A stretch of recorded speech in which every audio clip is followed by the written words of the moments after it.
The word sex came from the Latin sexus, meaning state of being either male or female. But over centuries it has carried far more weight than mere classification, woven into our identities, our relationships, our fears, and our longings. This is the story of Clara, who discovered that a single word can reshape the life of anyone who dares to look deeper. Clara first heard the etymology in her college linguistics class, the professor's voice gentle but insistent. Sexus, he repeated, a simple label, until history and culture bent it into something raw, something powerful. Clara's heart skipped, for as long as she could remember, the word sex had felt both magnetic and taboo, a secret force pulsing beneath everyday speech. Now she wondered how it might define, or confine, her own sense of self. After class, she stayed behind, hovering near the battered oak lectern. "Professor," she ventured, "why does knowing the origin matter? Does it change how we live with the word?" He smiled, eyes bright. "Etymology gives us roots, but living with a word gives us wings. You choose whether to climb or stay grounded." Clara carried those wings into the city's twisting streets that afternoon. She imagined slipping them on to explore neighborhoods where whispers of sex, in storefronts, billboards, overheard conversations, shaped people's choices and their judgments. At a cafe in the Latin Quarter, she ordered an espresso and overheard two young women debating. One insisted that sex was purely physical, the other argued it was an expression of soul. Clara sipped, wondering which was truer. By sunset she found herself outside an old bookstore, its windows crammed with leather-bound tomes on philosophy, psychology, and folklore. Inside, she discovered a dusty volume, Venus and Vulgarity, the evolution of sexual meaning. Flipping its pages, she read of ancient Rome, where sexus was a neutral descriptor, and then of medieval Europe, where church and crown began to polychrome it with sin and shame. She closed the book, trembling with the sense that every layer of history had built a castle around one fragile word. That evening, back in her tiny apartment, Clara sketched a map of her own experiences: first crush at age 11, fumbling questions at 14, a night at 17 when curiosity overran caution. Each point on her timeline glowed with tension, desire shadowed by embarrassment, anticipation tangled with guilt. Beneath the map, she wrote, "The word we carry becomes the world we inhabit." Unable to sleep, she wandered to the riverside. The water gleamed silver under the street lamps. In its reflecting depths, Clara saw herself not as fixed in male or female attraction, but as a being shaped by moments of connection, hands brushing, eyes locking, voices trembling. She touched the surface, ripples distorted her image. "Maybe sex is the ripples," she whispered, "the movement between one person and another." When Clara returned to school, she enrolled in a seminar on gender studies. There, classmates shared stories of families that insisted on rigid roles, of teachers who dismissed their questions, of friends who blurred boundaries and asked nothing in return. Clara listened, heart swelling at the courage behind each confession. She realized that sex, detached from its Latin roots, had morphed into something alive, something people both sought and ran from. One afternoon, a guest speaker arrived, Dr. Navarro, a psychologist who had counseled survivors of intimate trauma.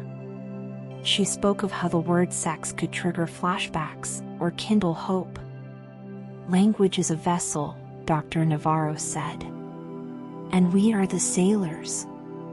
We choose whether to steer toward freedom or wreck on shame's rocks." Clara felt tears sting her eyes, tears for every time she dismissed her own curiosity, and for every person left adrift by others' cruelty. Inspired, Clara proposed a project, a multimedia installation called From Sexus to Self. She envisioned a room lined with mirrors etched with the Latin term, interspersed with recordings of strangers reading their own stories, some tender, some harrowing, all human. The final piece would be an open journal where visitors could write what sex meant to them, in any language or form. The art department buzzed with skepticism. Too risky, warned one critic. But Clara persisted. She secured a small grant, recruited volunteers, and spent nights painting wooden frames, arranging speakers, designing soft, diffused lighting. With every brushstroke, she honored the complexity of sex, its capacity to hurt and to heal. Opening night arrived. Visitors tiptoed inside, faced with the mirrored sexus glowing in amber light. A hush fell as the first voice crackled. "Sex was my first act of rebellion," a woman whispered, recalling teenage defiance. A man's voice followed. "Sex nearly killed my spirit," he said softly, describing betrayal. Another, "Sex taught me tenderness," a child of adoption confessed.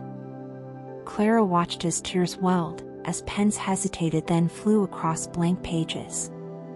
The room pulsed with shared humanity.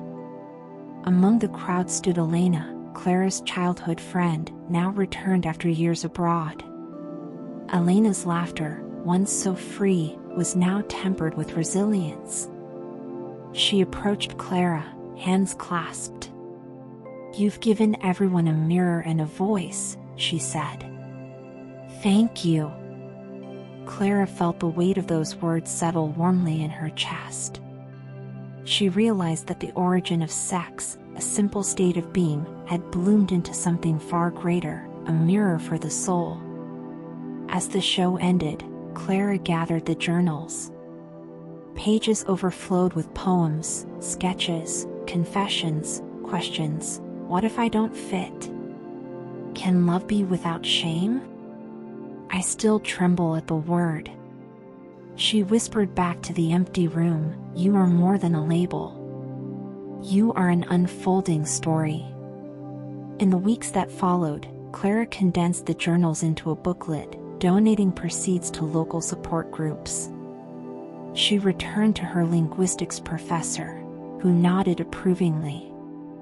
"You took wings," he said, "and taught others to fly." Clara smiled. She had begun with a word stripped to its roots. She had ended with a tapestry of voices, each discovering that sex, at its heart, is not merely biology but belonging, an invitation to know and be known.